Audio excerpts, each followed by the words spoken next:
नताशा बहू, तुमने अपने मायके न्योता भेजा कि नहीं? अरे तुम्हारे पहले बेटे की शादी है, अपने मायके वालों को बुलवाओ, वो भी तो देखें। जिस बेटी को उन्होंने 2 कपड़े में भेजा था, आज वो किस शान से रह रही है। एक समय था, अपने शहर में उनका भी बड़ा नाम था, पर अब कौन उन्हें जानता होगा। लता जी अपनी बहू को बोल रही थी। नताशा बोली, मम्मी जी, पापा मेरे प्रोफेसर थे और अभी भी कुछ पुराने लोग उन्हें जानते ही हैं। भाई दूसरे शहर में छोटी सी जॉब करता है। सारी चीज़ों की देखभाल भाभी करती हैं। फिर भी आप बोल रही हैं तो मैं बोल दूंगी। नताशा का पति दलजीत बोला, तुम्हारा भाई यहाँ हो ना हो, तुम्हें अपने घर न्योता भेजना चाहिए। अरे मानता हूँ, अब यहाँ तुम्हें सुख सुविधा ज़्यादा मिलती है, पर इसका मतलब ये तो नहीं कि तुम अपने मायके वालों को भूल ही जाओ। पैसों से रिश्तेदारी की गहराई और उसके रंग में फ़र्क नहीं पड़ना चाहिए। नताशा चिढ़कर बोली, आप और आपकी माँ बड़े मज़े ले रहे हो। मानती हूँ मेरे मायके की सुख सुविधा और पैसा नहीं है, तो क्या उसकी जिम्मेदार मैं हूँ? अरे मेरे भाग्य से आपके घर में पैसों की बरसात हो गई, मायका कंगाल हो गया, तो मैं क्या कर सकती हूँ।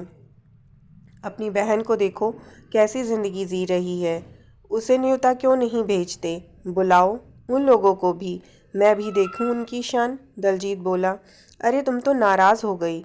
अब ससुराल वालों के लिए मजाक नहीं करूँगा तो किससे करूँगा। और सही कहा तुमने, विधि के घर भी बोलना होगा। अब आए ना आए, वरना कल को कहेगी भाई के पास पैसे हो गए तो भाई भूल गया।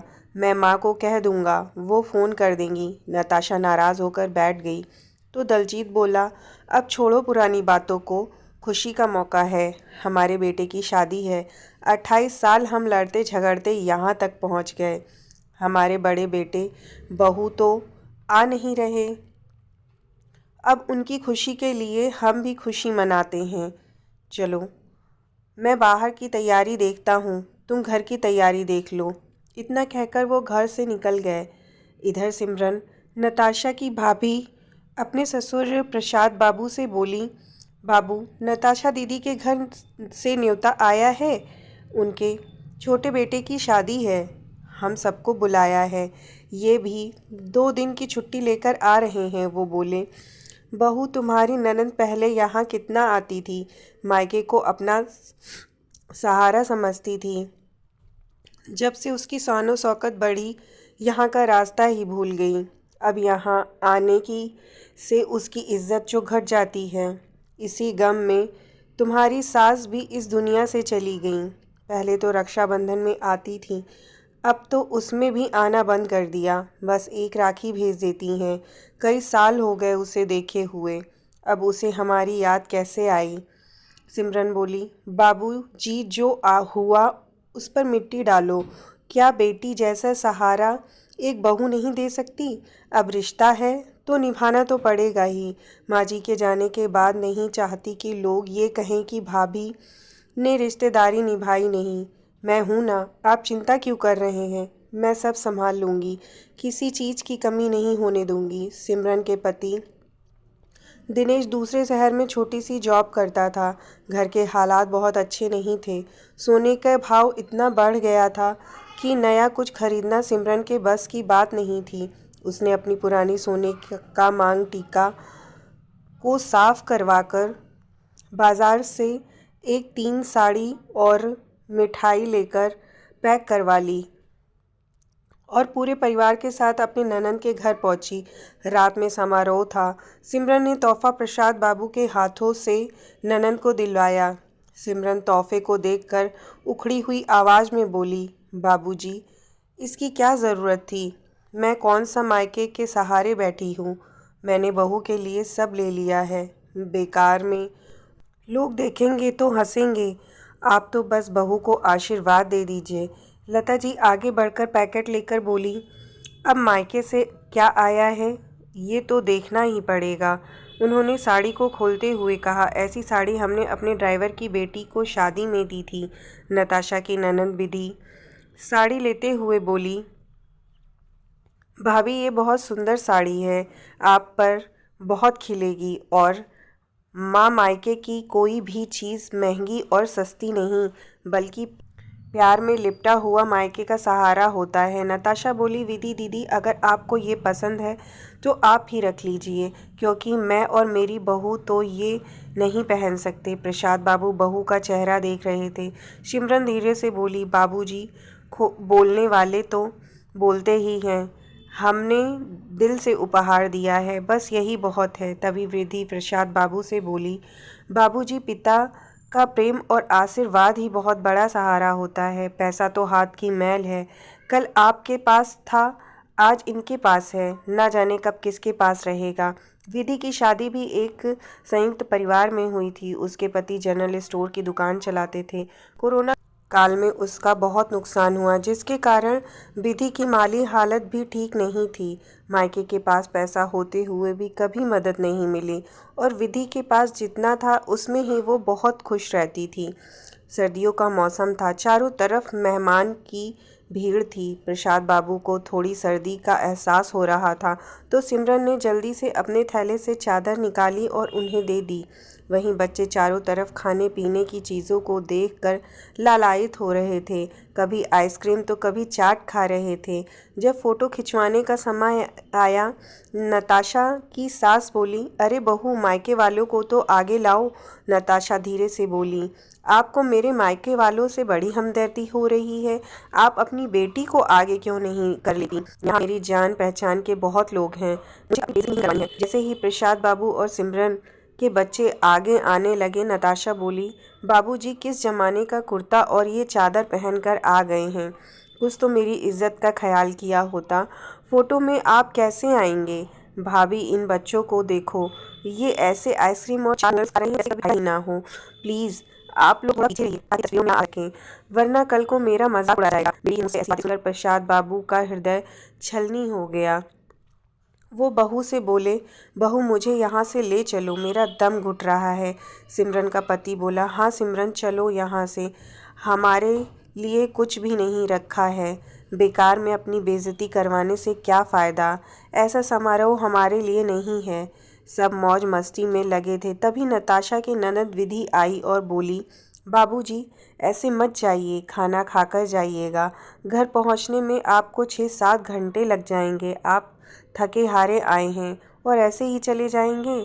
यहाँ तो लोगों की आंखों पर पैसे की चमक है। दूसरों को छोड़िए, मेरी माँ ने भी पैसों का चश्मा पहन लिया है, फिर मैं अपने भाई और भाभी के सहारे की उम्मीद कैसे कर सकती हूँ? आप रुकिए, मैं रास्ते के लिए खाना आपके लिए कुछ लेकर आती हूँ। सब जाने लगे। सिमरन दोनों बच्चों का हाथ थामे थी। सिमरन का पति एक ऑटो लेने के लिए गया, तभी वहाँ नताशा आई और बोली, क्या हुआ? आपने ऐसी शादी कभी देखी नहीं होगी, इसलिए आपका यहाँ मन नहीं लगा होगा, तभी आप सब जा रहे हैं। सिमरन बोली, ऐसी बात नहीं है दीदी, घर पहुँचते पहुँचते बहुत रात हो जाएगी, इसलिए अब हम चलते हैं। लता जी बोली, अरे आप लोग तो एक ही थैला लेकर आए थे, जो हमारी बहू को उपहार में दे दिया, फिर जाने से पहले ये 2 थैले कैसे हो गए आपके पास? नताशा भी आश्चर्य से देखी तो लता जी बोली, अरे आपके हाथों में ये क्या है? लोग तो बेटी के घर का पानी भी नहीं पीते, आप यहाँ से क्या ले जा रहे हैं? विधि कुछ बोलती उससे पहले ही नताशा के कुछ समधी मुंह दबाकर हंसने लगे। सिमरन के सब्र का बांध टूट गया। उसके ससुर के हाथों में थैला लेकर उसके सामने खोल दिया और बोली, ननद रानी, इतना कुछ होते हुए भी जिसका मन इतना छोटा हो, उससे भला कोई क्या ले जा सकता है?